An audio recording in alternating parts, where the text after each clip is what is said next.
Hello everyone, स्वागत है आपका हमारे यूट्यूब चैनल द गुरुकुल मंत्रा में। फ्रेंड्स, हम जीके जीएस के मोस्ट इंपॉर्टेंट क्वेश्चन डिस्कस करेंगे जो आपके यूपी बीएड एंट्रेंस एग्जाम के लिए बहुत ही ज़्यादा इंपॉर्टेंट है। तो फ्रेंड्स, वीडियो के लास्ट तक बने रहिएगा, हम एक एक क्वेश्चन को डिटेल में समझेंगे। तो चलिए स्टार्ट करते हैं। हमारा पहला क्वेश्चन है, रामायण के अनुसार किसका नाम रत्नाकर था? हमारा ऑप्शन है विश्वामित्र, गौतम, दुर्वासा, वाल्मीकि। हमारा राइट आंसर हो जाएगा ऑप्शन डी, वाल्मीकि। जो वाल्मीकि हैं इन्हीं को पहले रत्नाकर के नाम से जाना जाता था। ठीक है, और आपको पता होगा कि वाल्मीकि ने ही रामायण की रचना की है। चलिए नेक्स्ट क्वेश्चन। हमारा नेक्स्ट क्वेश्चन है, उत्तरी अमेरिका के शीतोष्ण घास स्थल को किस नाम से जाना जाता है?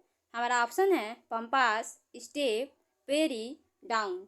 इसका राइट आंसर हो जाएगा प्रेरी, ऑप्शन सी प्रेरी। ठीक है, जो उत्तरी अमेरिका के शीतोष्ण घास स्थल हैं उनको प्रेरी के नाम से जाना जाता है। अच्छा, पंपास घास स्थल कहाँ का है? तो ये दक्षिणी अमेरिका का है। ठीक है, स्टेपिज कहाँ का है? तो ये एशिया का है। स्टेपिज कहाँ का है? तो ये एशिया का है। और डाउन कहाँ का है? तो ये ऑस्ट्रेलिया का है। ठीक है, ये ऑस्ट्रेलिया का घास स्थल है। चलिए नेक्स्ट क्वेश्चन। हमारा नेक्स्ट क्वेश्चन है, फ्रीडम फ्रॉम फियर पुस्तक किसके द्वारा लिखी गई है? हमारा ऑप्शन है बेनजीर भुट्टो, कोरा जोन एक्विनो, आंग सैन सू की, नयनतारा सहगल। इसका राइट आंसर हो जाएगा ऑप्शन सी, आंग सैन सू की। फ्रीडम फ्रॉम फियर के लेखक कौन है? आंग सैन सू की। चलिए नेक्स्ट क्वेश्चन। हमारा नेक्स्ट क्वेश्चन है, अपने उपन्यास आनंद मठ में बंकिम चंद्र चटर्जी द्वारा बंगाल में किस विद्रोह का विशेष उल्लेख किया गया है? हमारा ऑप्शन है चौर विद्रोह, सन्यासी विद्रोह, कोल विद्रोह, संथाल विद्रोह। तो जो आनंद मठ है, ठीक है, आनंद मठ में सन्यासी विद्रोह का उल्लेख किया गया है। ठीक है, आनंद मठ किसके द्वारा लिखा गया है?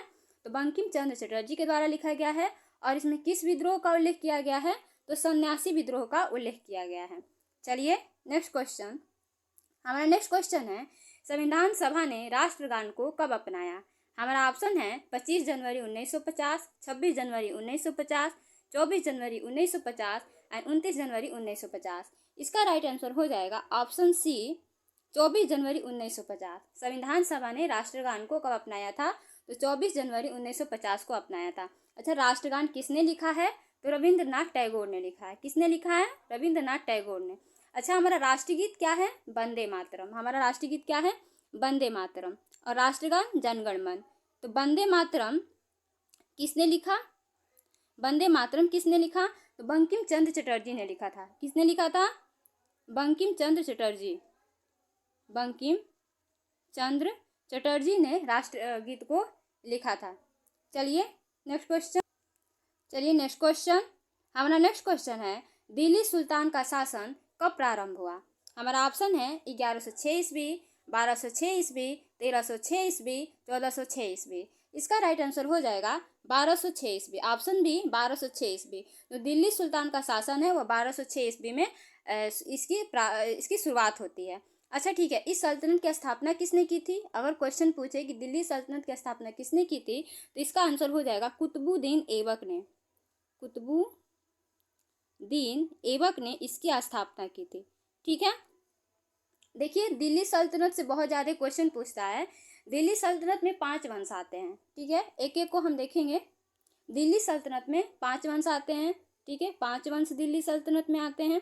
अच्छा, कौन कौन से वंश हैं? कभी कभी इन वंश को दे देता है और बोलता है इसको क्रम से सजाइए। तो चलिए हम लाइन बाय लाइन देख लेते हैं कि पहले कौन सा वंश आया। देखिए, हमारा पहला वंश है मामलुक वंश। ठीक है, मामलुक वंश, इसको गुलाम वंश भी बोला जाता है या दास वंश भी बोला जाता है। ठीक है, मामलुक वंश। ठीक है, अच्छा दूसरा वंश कौन सा है? दूसरा वंश है खिलजी वंश। ठीक है, खिलजी वंश। तीसरा वंश कौन सा है? तीसरा वंश है तुगलक वंश। तुगलक वंश। चौथा सैयद वंश। ठीक है, और लास्ट में आता है लोधी वंश। लोधी वंश। तो ध्यान दीजिएगा, सबसे पहले मामलुक वंश। मामलुक वंश को ही गुलाम वंश बोलते हैं या दास वंश बोलते हैं। ठीक है, उसके बाद से खिलजी वंश, फिर तुगलक वंश, सैयद वंश और लास्ट में लोधी वंश। चलिए नेक्स्ट क्वेश्चन। हमारा नेक्स्ट क्वेश्चन है जवाहरलाल नेहरू बंदरगाह कहाँ पर स्थित है? हमारा ऑप्शन है पारादीप, कोची, मुंबई, कोलकाता। इसका राइट आंसर हो जाएगा ऑप्शन सी, मुंबई। जो जवाहरलाल नेहरू बंदरगाह है वह कहाँ पे स्थित है? तो मुंबई में। चलिए नेक्स्ट क्वेश्चन। हमारा नेक्स्ट क्वेश्चन है डॉट डॉट डॉट और dot dot dot computer memory के दो भाग हैं। ठीक है, कौन से कंप्यूटर मेमोरी के दो भाग हैं? हमारा ऑप्शन है रैम और सीपीयू, रोम और सीपीयू, रैम और रोम, रैम और बायोस। इसका राइट आंसर हो जाएगा ऑप्शन सी, रैम। जो रैम और रोम है वो क्या है? कंप्यूटर मेमोरी के दो भाग हैं। रैम का फुल फॉर्म क्या होता है? Random access memory. ठीक है, कभी कभी फुल फॉर्म भी पूछ देता है, random access memory, access double s है, मेमोरी। अच्छा, रोम का क्या फुल फॉर्म होता है? रोम का फुल फॉर्म क्या होता है? तो रीड ओनली मेमोरी। ठीक है, रीड ओनली मेमोरी पूछता है, कभी कभी फुल फॉर्म भी कभी कभी पूछ देता है। ठीक है, चलिए नेक्स्ट क्वेश्चन। हमारा नेक्स्ट क्वेश्चन है वैदिक ऋचाओं के मुख्य संग्रह को क्या कहा जाता है? यहाँ पे के छूट गया है। वैदिक ऋचाओं के मुख्य संग्रह को क्या कहा जाता है? सूत्र, पद, संहिता, मुख। इसका राइट आंसर हो जाएगा संहिता। ठीक है, जो वैदिक ऋचाओं का मुख्य संग्रह है उसे संहिता कहा जाता है। लेकिन बीएड एग्जाम में रामायण से रिलेटेड, वेद से रिलेटेड, काव्य से रिलेटेड क्वेश्चन ज़्यादा पूछे जाते हैं। ठीक है, तो चलिए अब जान लेते हैं कि वेद कितने हैं। तो वेद 4 हैं। कितने वेद हैं? 4 वेद हैं। अच्छा, पूछेगा क्वेश्चन कि सबसे पुराना वेद कौन सा है? सबसे पुराना वेद कौन सा है? तो ऋग्वेद सबसे पुराना है। जो ऋग्वेद है वह सबसे पुराना है।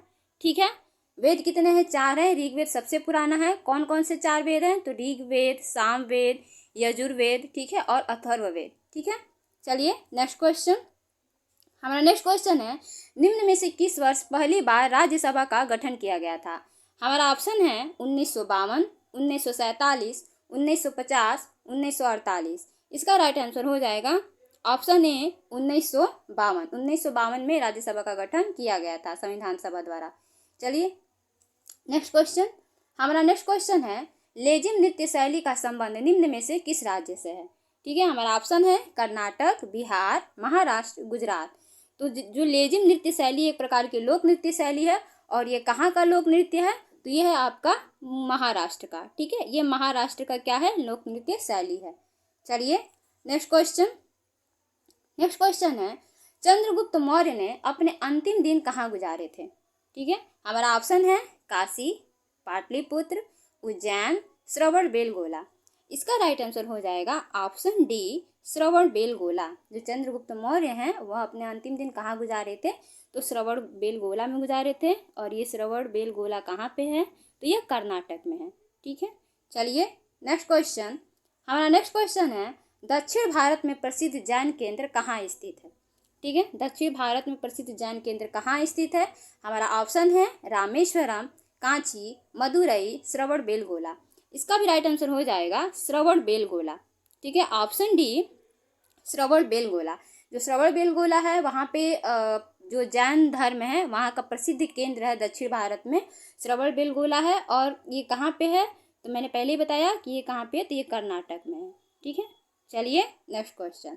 हमारा नेक्स्ट क्वेश्चन है लौह धातु में जंग लगने के लिए वायु में इन दोनों की आवश्यकता होती है। ठीक है, लौह धातु में जंग लगने के लिए किसकी आवश्यकता होती है? हमारा ऑप्शन है ऑक्सीजन और ग्रीस, ऑक्सीजन और नमी, कार्बन डाइऑक्साइड और नमी, जल और पेंट। इसका राइट आंसर हो जाएगा ऑप्शन बी, ऑक्सीजन और नमी। अगर लौह में यानी लोहे में जंग लग जाती है तो किस वजह से लगती है? ऑक्सीजन और नमी के कारण। ठीक है, जो O2 है वो H2 से क्या कर लेता है? क्रिया कर लेता है। चलिए नेक्स्ट क्वेश्चन। हमारा नेक्स्ट क्वेश्चन है निम्न में से कौन सा विज्ञान और प्रौद्योगिकी क्षेत्र में योगदान के लिए दिया जाने वाला पुरस्कार है? ठीक है, इनमें से कौन सा ऐसा पुरस्कार है जो विज्ञान और प्रौद्योगिकी के क्षेत्र में दिया जाता है? हमारा ऑप्शन है दीनानाथ मंगेशकर पुरस्कार, द्रोणाचार्य पुरस्कार, ज्ञानपीठ पुरस्कार, शांति स्वरूप भटनागर पुरस्कार। देखिए, इसका राइट आंसर हो जाएगा ऑप्शन डी, शांति स्वरूप भटनागर पुरस्कार। ठीक है, जो शांति स्वरूप भटनागर पुरस्कार है वह विज्ञान और प्रौद्योगिकी के क्षेत्र में योगदान के लिए दिया जाता है। ठीक है, अच्छा, दीनानाथ मंगेशकर पुरस्कार। दीनानाथ मंगेशकर पुरस्कार जो है वो किस क्षेत्र में दिया जाता है? तो ये समाज सेवा के क्षेत्र में दिया जाता है। द्रोणाचार्य पुरस्कार किस क्षेत्र में दिया जाता है? तो ये खेल में दिया जाता है। खेल में जो कोच होते हैं, जो ट्रेंड करते हैं, उनको दिया जाता है। अच्छा, ज्ञानपीठ, जो ज्ञानपीठ पुरस्कार है वह साहित्य के क्षेत्र में दिया जाता है। साहित्य के क्षेत्र में दिया जाता है। चलिए नेक्स्ट क्वेश्चन, हमारा नेक्स्ट क्वेश्चन है आलमगीर की उपाधि किस मुगल सम्राट ने धारण की थी? हमारा ऑप्शन है शाहजहां, बाबर, अकबर, औरंगजेब। इसका राइट आंसर हो जाएगा औरंगजेब, ऑप्शन डी औरंगजेब। जो आलमगीर की उपाधि किसने धारण की थी? तो औरंगजेब ने धारण की थी। और अकबर ने गाजी की उपाधि धारण की थी। ठीक है, चलिए नेक्स्ट क्वेश्चन, हमारा नेक्स्ट क्वेश्चन है निम्न में से किस राज्य के साथ बांग्लादेश अपनी सीमा साझा नहीं करता है? हमारा ऑप्शन है नागालैंड, त्रिपुरा, असम, मेघालय। तो बताना है कि किस राज्य के साथ जो बांग्लादेश है वो अपनी सीमा साझा नहीं करता है। देखिए, बांग्लादेश जो है वह 5 राज्यों से अपनी सीमा साझा करता है। ठीक है, तो जो नागालैंड है उससे अपनी सीमा साझा नहीं करता है। बाकी त्रिपुरा, असम, मेघालय, ठीक है, त्रिपुरा, असम, मेघालय, फिर मिजोरम, ठीक है, मिजोरम, उसके बाद से वेस्ट बंगाल। ठीक है, ये जो 5 राज्य है उनसे जो बांग्लादेश है अपनी सीमा साझा करता है। चलिए नेक्स्ट क्वेश्चन, हमारा नेक्स्ट क्वेश्चन है शेर शाह ने किस युद्ध में हुमायूं को पराजित कर गौर पर कब्जा किया था? ठीक है, शेर शाह ने किस युद्ध में हुमायूं को पराजित करके गौर पर कब्जा कर लिया था? हमारा ऑप्शन है 1539 ईस्वी में घाघरा, 1539 ईस्वी में चौसा, 1526 ईस्वी में पानीपत एंड 1527 ईस्वी में खानवा। इसका राइट आंसर हो जाएगा ऑप्शन बी 1539 ईस्वी में चौसा। आपको सभी को पता है कि चौसा का युद्ध 1539 ईस्वी में हुआ था। किसके बीच हुआ था? शेर शाह और हुमायूं के बीच हुआ था। चलिए नेक्स्ट क्वेश्चन, हमारा नेक्स्ट क्वेश्चन है निम्नलिखित में से विषम पद का पता लगाए। इसमें से विषम बताना है कि कौन सा है। ठीक है, चलिए हमारा ऑप्शन है स्लेटी पत्थर, संगमरमर, चूना पत्थर, बलुआ पत्थर। इसका राइट आंसर हो जाएगा ऑप्शन बी संगमरमर। जो संगमरमर है यह तीनों से अलग है। संगमरमर तीनों से अलग क्यों है? क्योंकि जो संगमरमर है वह क्या है? कायांतरित सेल है। बाकी स्लेटी पत्थर, चूना पत्थर, बलुआ पत्थर ये अवसादी चट्टाने हैं। ठीक है, चलिए नेक्स्ट क्वेश्चन, हमारा नेक्स्ट क्वेश्चन है सामान्यतः टूटी हड्डियों को सेट करने के लिए प्रयोग किया जाने वाले प्लास्टर ऑफ पेरिस का रासायनिक नाम क्या है? देखिए, ये क्वेश्चन साइंस में भी पूछ सकता है। जो साइंस स्ट्रीम के बच्चे हैं उनमें भी ये क्वेश्चन पूछ सकता है कि सीधे डायरेक्ट क्वेश्चन पूछ सकता है कि प्लास्टर ऑफ पेरिस का रासायनिक नाम क्या है या प्लास्टर ऑफ पेरिस का सूत्र क्या है। ठीक है, तो चलिए जान लेते हैं कि प्लास्टर ऑफ पेरिस का रासायनिक नाम क्या है। हमारा ऑप्शन है calcium nitrate, calcium sulphate, calcium carbonate, calcium chloride. इसका राइट आंसर हो जाएगा ऑप्शन बी कैल्शियम सल्फेट। ठीक है, प्लास्टर ऑफ पेरिस का रासायनिक नाम है कैल्शियम सल्फेट हेमीहाइड्रेट। ठीक है, हेमीहाइड्रेट, हाइड्रेट। ठीक है, इसका रासायनिक नाम क्या है? Calcium sulphate hemihydrate. ठीक है, अगर मान लीजिए पूछ दे कि इसका फॉर्मूला ही पूछ दे कि फॉर्मूला क्या है, तो फॉर्मूला है CaSO4 हाफ H2O। ये प्लास्टर ऑफ पेरिस का क्या है? फॉर्मूला है। ठीक है, और इसका रासायनिक नाम क्या है? तो calcium sulphate hemihydrate. Friends, thank you so much for watching my video.